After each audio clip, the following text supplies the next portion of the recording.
Depuis plus de 100 ans, les marchés boursiers ont traversé des guerres, des crashs, des pandémies, des crises économiques. Et pourtant, malgré tous ces chocs, ils ont toujours fini par remonter. Ce que peu de gens comprennent, c'est que les périodes de crise sont en réalité des périodes de transfert. Un transfert de richesse des mains des impatients vers celles des patients. Aujourd'hui, on va ensemble plonger dans le cœur des crises. On va comprendre pourquoi ils arrivent, à quelle fréquence, combien de temps elles durent et surtout comment les marchés réagissent. Et je veux te montrer comment toi, tu peux en profiter. Je veux te partager mes stratégies personnelles pour construire un fonds d'opportunité, renforcer progressivement tes positions en pleine panique et construire un portefeuille qui survit à toutes les tempêtes. C'est le genre de vidéo que j'aurais aimé voir il y a 10 ans. Tout d'abord, quels sont les types de baisses de marché? Toutes les baisses de marché ne se ressemblent pas. Il y a 4 types de baisses de marché que tout investisseur doit connaître. Le premier, c'est un pullback. Pour une baisse de 3 à 10%, ils sont fréquents, presque mensuels, et durent de quelques jours à peu près 2 semaines.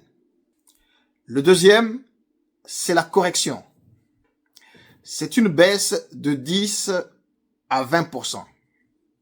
Il se produit tous les 1 à 2 ans et dure à peu près 1 à 3 mois. C'est le moment où la plupart de débutants paniquent et où les experts commencent presque à s'échauffer. Le troisième, c'est le bear market. Une baisse de plus de 20%. Il arrive tous les 5 à 7 ans et peut durer entre 6 mois jusqu'à 2 ans. C'est là que les vrais investisseurs se révèlent. Tu peux commencer à construire sérieusement. Et enfin, nous avons le fameux crash. Une chute brutale et violente qui part parfois de 30 jusqu'à moins 50% en quelques semaines. En exemple, nous avons 1987, 2008 et récemment mars 2020. C'est le chaos. Et pourtant, ceux qui en ont eu du courage ont gagné très très gros. Voici les grandes crises qu'on doit étudier pour ne plus jamais à subir les prochaines. 1. 1989. La Grande Dépression. Moins 89%. Le recovery sur 10 ans. 2. 2000. La bulle Internet. Le Nasdaq a subi moins 78%. 3. 2008. La crise des subprimes. Le S&P 500 a subi moins 57%. 4. En 2020, le Covid-19. Moins 34% avec un recovery sur 5 mois. Et enfin, 2022, l'inflation plus les guerres, moins 25% sur le S&P 500. Tu vois que les marchés finissent toujours par remonter. Mais ce n'est pas le moment où ils chutent qu'il faut avoir peur. C'est le moment où il faut s'équiper. Les crises ont plusieurs visages, mais souvent les mêmes racines. Spéculation excessive dans le cas de la bulle Internet, excès d'endettement pour les subprimes, hausse brutale des taux d'intérêt pour la Fed en 2022, le contexte géopolitique comme la guerre en Ukraine et les événements exogènes comme le Covid-19. L'important, ce n'est pas de prédire, mais c'est de comprendre. Comment se préparer aux crises? Voici ce que je mets en place personnellement pour ne pas subir la prochaine crise, mais de pouvoir l'utiliser. Étant sur mon plan cash, la première chose, je mets en place, j'écris un plan d'investissement clair. La deuxième chose, je crée un fonds d'opportunité, 10 à 20% en cash. La troisième chose, j'investis automatiquement. Donc, je mets en place du DCA. Et enfin, j'allège les dépenses inutiles pendant les périodes. Quand le marché se crache, je n'hésite pas. Je suis prêt. Voici donc ma stratégie de renforcement progressif. Elle s'articule en 4 paliers. 1. Baisse de marché de moins 10%. Premier signal.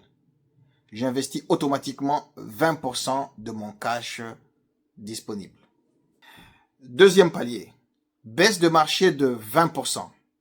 C'est une opportunité sérieuse. J'investis automatiquement 30% du cash disponible. Le troisième palier. Quand on descend à moins 30, c'est un renfort majeur. J'y mets encore 30% de plus sur le cash disponible. Et enfin, quand on arrive à moins 40, je fais du all-in contrôlé en investissant les 20% de cash restants. Je ne cherche jamais les points bas.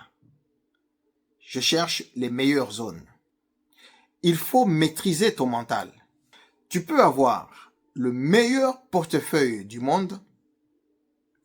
Si tu ne maîtrises pas tes émotions, tu vendras au pire moment. Voici donc quelques conseils que je peux vous donner. Le premier, il faut vous éloigner des médias paniquants. Le deuxième, il faut toujours lire ses objectifs. Le troisième, regardez toujours les historiques des recoveries. Et enfin, le quatrième, nous sommes sur mon plan cash, il faut toujours respirer et suivre le plan. L'investisseur qui survit, ce n'est pas le plus intelligent. C'est celui qui gèle le moins quand tout s'effondre. Construis donc ton plan anti-crise. Je t'ai mis à disposition, en description de la vidéo, un modèle de plan à télécharger. Tu peux le personnaliser, y ajouter tes actions, ton cash dispo et tes paliers d'entrée. Tu n'as plus d'excuses pour être surpris par la prochaine tempête. Les crises sont inévitables. Elles font partie du système. La seule question, c'est, seras-tu prêt? Ou feras-tu comme les autres? Vendre en bas, acheter en haut et regretter pour toujours. Dis-moi en commentaire quelle crise tu as vécue et si tu es prêt pour la prochaine. Comme tu le sais, je lis tous les commentaires et réponds à chacun d'entre eux. Abonne-toi, partage cette vidéo et active la cloche si tu veux que je t'aide à traverser les marchés les plus fous sans perdre ta tête ni ton argent. Ici, c'est mon plan cash et ta liberté commence dans la crise.